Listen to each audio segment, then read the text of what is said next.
Good morning, everyone. Thanks for joining us today. I'm going to start sharing the screen and then we'll go from there. I'm going to give it a minute before we get started, but while we do that, what I will do is I'll do all of the introductions and I'll give you all of that back-end stuff so that when we start with Tim, we can just get going. There's so much information to share today. So again, thank you for being here today, and we are going to talk about the new Logiqc store. I want to just thank Tim, the absolute genius behind what we've done with the platform, who's here with me today. He's going to be giving us a real in-depth view about the new Logiqc store. And this isn't just an update, it's a real transformation designed to help you unlock even greater value in your platform, and you'll definitely see all of that. So thanks, Tim. Thanks very much for being here. Good to be here. Excited to share the store. Awesome. Like everything else, just wanted to let you know the Q&A panel is available, as is the chat. We may not be able to get to your questions today because, like I said, Tim's got heaps of information that he wants to share, but please pop them in there, and if we don't get to them by the end, we'll definitely make sure that we include them in a Q&A. The recording will be on the Logiqc Academy, and it will also be sent out to everyone that's on the call today or that have registered. So if one of your colleagues missed out, they'll still get the information. Before we really get started, just like to acknowledge the traditional owners of the lands on which we all meet today, and I'd like to pay my respect to elders past and present. There's a bit of an overview about Tim, so for those of you who don't know Tim yet, please go ahead and read that. As I said, it'll be included, but I don't want to waste any more time, so we're just going to be getting straight into that. Let me just get to my questions because I've got heaps of things that I want Tim to tell me about today. Okay, Tim, to kick it off, can you please give us a high-level overview of what the Logiqc store is and how it's different from the subscription page that everyone is familiar with? Yeah, absolutely. There's quite a few big updates with this. Like you said, it's not just a UI uplift. There's a few extra features that have been rolled out in addition to this, and we needed the new UI for that to facilitate it. So one of the things we focused on with the general UI uplift that went out a few months ago across the platform is accessibility, readability, and transparency throughout all of the platform. And we applied the same principles here. There is such a huge suite of products and offerings from Logiqc, and we wanted to make sure that they're transparent, readable, and accessible. So the UI refresh was predominantly focused on achieving that, and I'm excited to share it. But in addition to that, we also rolled out these new one-off purchases all around training and support to help you get the best out of the Logiqc platform. Tim, so can you, to follow on that, can you walk us through some of the visual changes that users can expect when they first enter the Logiqc store? Yeah, definitely. Let me share my screen.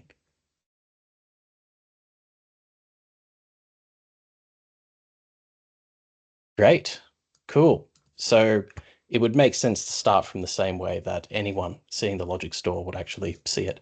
So here is the dashboard. This is a sandbox environment, just so you know. None of the data here is representative of anyone's private information.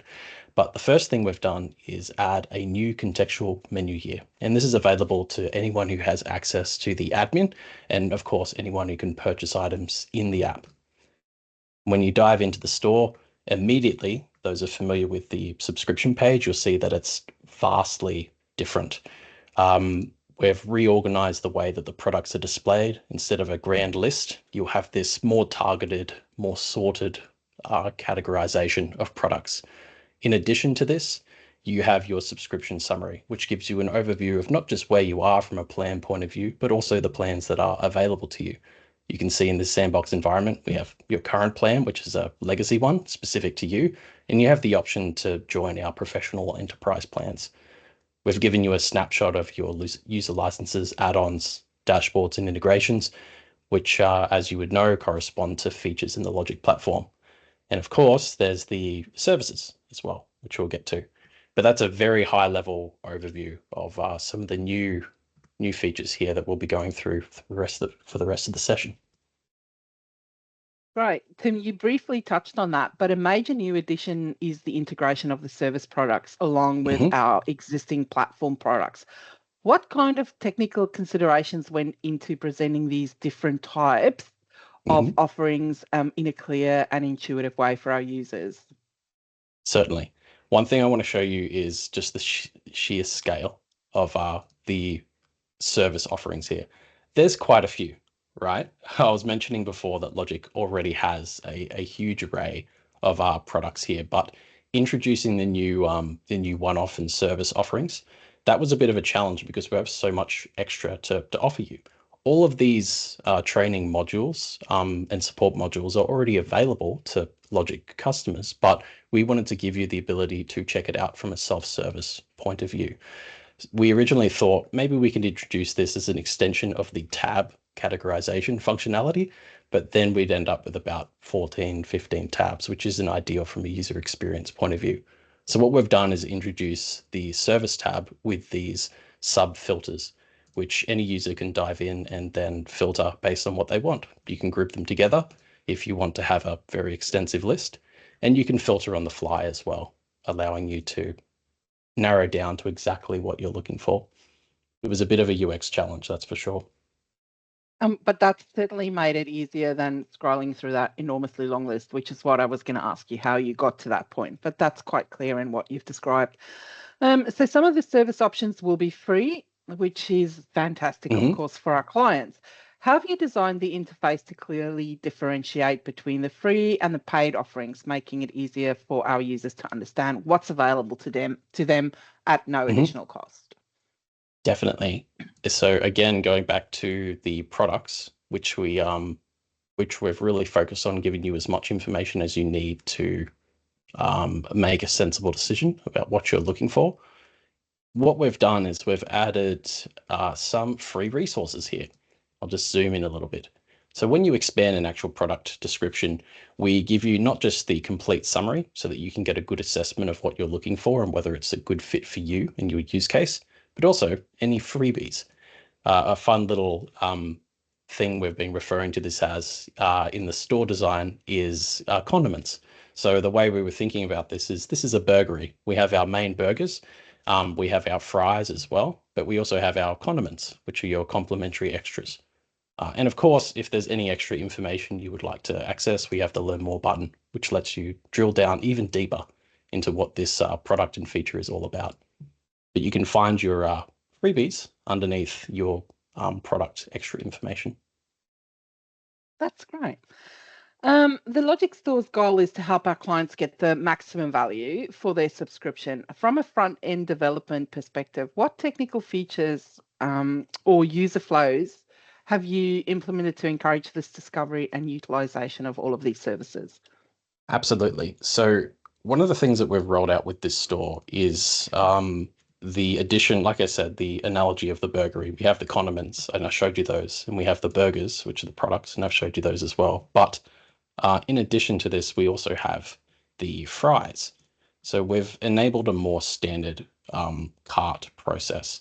And while we're still rolling this out across a lot of different products, we're currently pairing up your product selection to what we feel could be a good complementary offering. And this typically displays below the cart, and it's what we feel could be relevant to you given the items that you currently have in your cart. So these are what we call the fries. Any items you add here, if there's something not already in your subscription that we believe will be benefit to you, we will help you access that information, and you can simply add that to your cart. In addition to this, one of the things we made a lot clearer is the simple status of items. You can see here, this is currently in your subscription. We want to make it very clear that when you have a register or an add-on or an integration, that you know what's there. And this is a great way to see that and make sure you don't end up with any sort of double ups. We've made your conditional pricing very clear. Again, this is a sandbox environment. Any discounts you see here isn't something we're offering to anyone. This is just our testing environment and good for demonstration purposes. We've also improved the messaging around what you're going to get when you're adding licenses. We know this can be a pretty big deal, a big piece of functionality for a lot of our users. You want to be able to add new seats as you go, depending on what that license is or you may want to remove some. We want to make it exceedingly clear the amount of licenses that you're either adding or subtracting and the amount that it'll impact your overall subscription. And this is made readily transparent and editable within the cart screen as well. You're still able to edit things. If you want, you can remove things here and get ready to place your order. That kind of transparency and ease of flow into the cart process, something we've also applied to binary products. So if you want to add something to your cart that hasn't already been there, you can do so. If that's a mistake, easily remove it or go straight to your cart from that location. There's a lot of little improvements to really uplift the entire subscription page, which is now the Logiqc store, given all of the changes. Wow, that's really awesome. It's really great that you can see all of those things in one place. So in doing that, what were some of the most interesting and challenging front-end development hurdles that you encountered while you were building the Logiqc store, and how did you overcome those? Yeah, there was quite a bit of iterative process engineering in this. We needed to make sure that everything worked with our current e-commerce workflow. There was a lot of testing that was involved with that, and this is making sure that everyone's current array of product selections is accurately represented in the store. So like I was showing you before in registers, to make sure that everything you see here is what you get. All of the information is properly presented. Any condiments or freebies are properly presented as well, and we have those correct links. The biggest challenge, and what I'm kind of hinting at here, is simply managing the sheer magnitude of information in a way that meets those original goals to be accessible, readable, and transparent.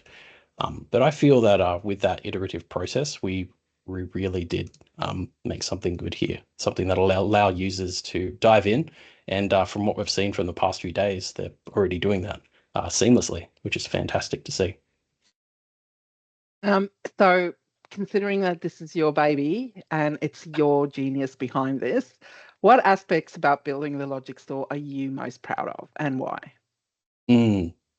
Well, firstly, I've got to say it was definitely a team effort. I take a lot of pride in making sure the front end, as the senior front end engineer, is really working well. The thing that I take most pride in is certainly the fact that over the past few days, we've already seen people using the new store seamlessly. One of the problems doing what I do is that when you roll it out, the experience should be seamless. So think about when you enter your home. You don't want to think about unlocking the door. You just do it. You open the door, you go sit on the couch. You say hello to your family, you prepare a cup of tea.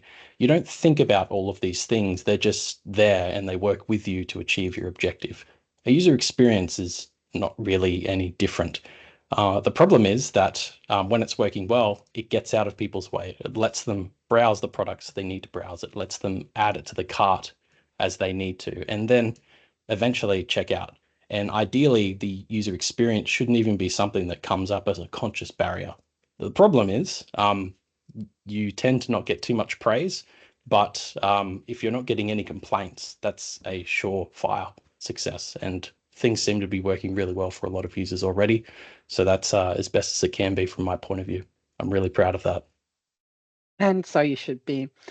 So Tim, if we look forward, look to the future, what are some of the potential future enhancements or interactions for the Logiqc store that you are excited about? And what are some of those ideas and how do they fit in our future planning? Definitely. So the improved accessibility of products, the improved transparency of freebies and condiments, these are all steps in the right direction, but I think we can definitely improve it. Even going to the service tab, introducing these filters and even having them sticky here, for example, these are new directions for the types of UI that we're kind of rolling out within this sort of capacity. This is what I want to see us keep doing, not just within the Logiqc store either, but there is certainly enough information here to really test how we're rolling out new structures for filtering and searching. Here, for example, it would be great to roll out something along the lines of a keyword search. This is actually a very complicated thing to do if you start thinking about it. And to give you an idea of how we need to explore these things and why we need such iterative testing is think about the keywords that someone might be searching for. They may not know the product, They may not even know the name or the category, but they have an idea of what they want. We need to take those words that they're entering as a query and translate that into a segment of relevant results. And not just that, but we need to organize it in a way that's actually meaningful for the people searching. There's a lot of opportunities for something like that to improve accessibility of the content, not just within the service area, but for the overall products in the store. So what does that look like? These are still things we're exploring, but I'm keen to see what they look like and roll out solutions. Great. So Tim, lastly, before we move on to some questions, what advice would you give to our clients on how best to explore and utilize the new Logiqc store? Really good question. I definitely think the best thing you can do is dive in and have a look for yourself.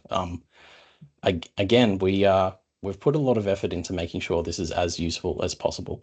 Anyone who has access to the admin dashboard will now have in their account menu in the top right a link to the Logiqc store.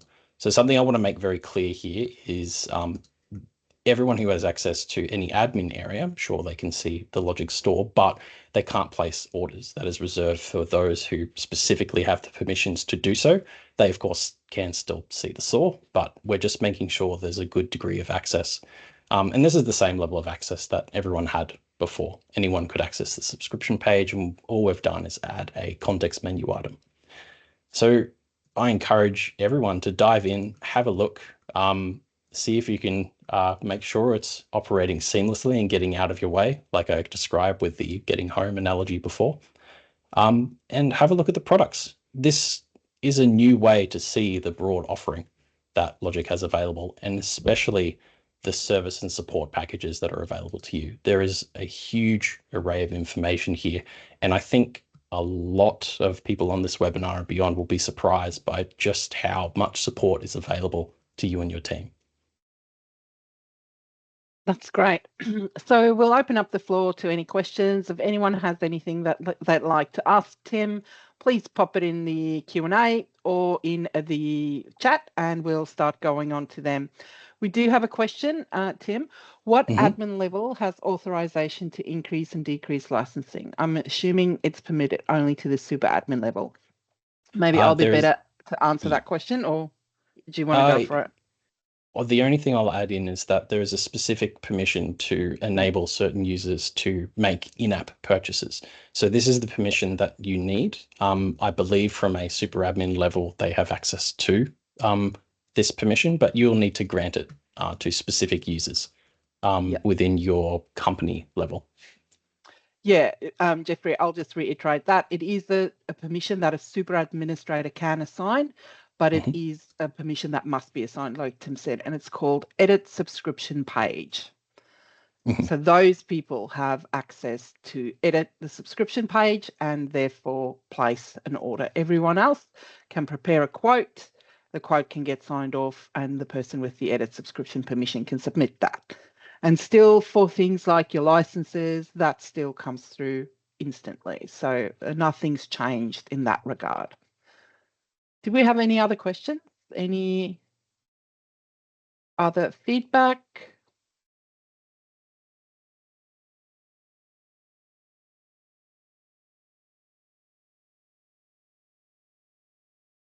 Give it another minute. Check the chat.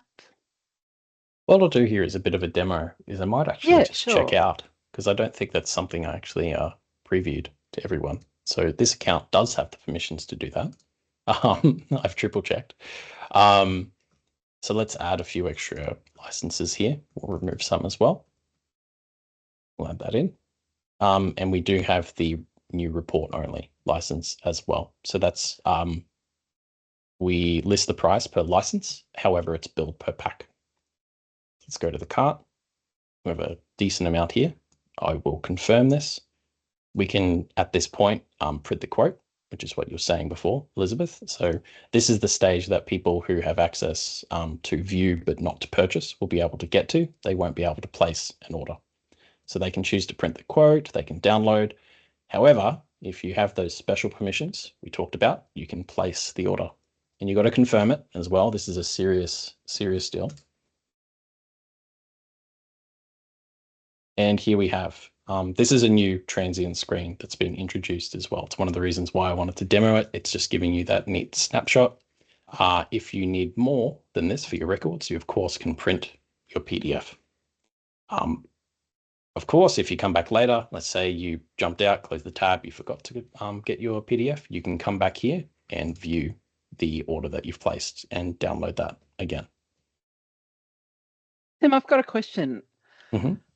If I was to purchase a register, does Logic Store make suggestions on what add-ons may be also required for this for further support?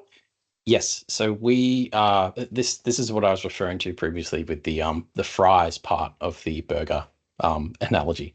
So what we have here in this account, we actually have all of the registers enabled, and as we're rolling out these associated products, they're mostly associated with registers at the moment, because adding a new register to your cart and making that order, that's a pretty big deal. That opens up a lot of different opportunities for you within the Logic platform. So it makes sense here that when a user adds a register, any kind of additional products that we think could be a good fit for them, we will list them on the cart page below. There's a section here. So typically for accreditation, we do have some which we've rolled out and made that linking for within our product management software.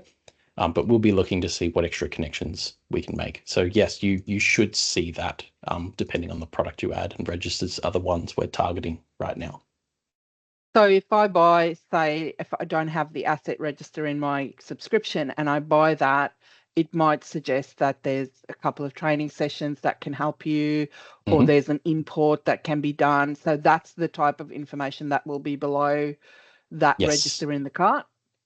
That's exactly right. Yep. So even that's here awesome. With some of the import ones just under the service tab, that would make sense to have these recommended here. We do have add-ons, which are clearly relevant to adding assets on. So that's a great example. Great. Well, we'll make sure to include all of the questions in the Q&A. Like I said before, this recording will be on the Logic Academy, and it'll also be sent out to you, as will any other additional information about the Logic Store. If you have any queries about the Logic Store, please reach out to customersuccess@logic.com.au. Anything else, please reach out to support@logic.com.au. And other than that, we just want to say go in and have a bit of an explore, and we'll talk to you soon. Have a wonderful day, everyone, and thank you for your time. Thanks, everyone. See ya.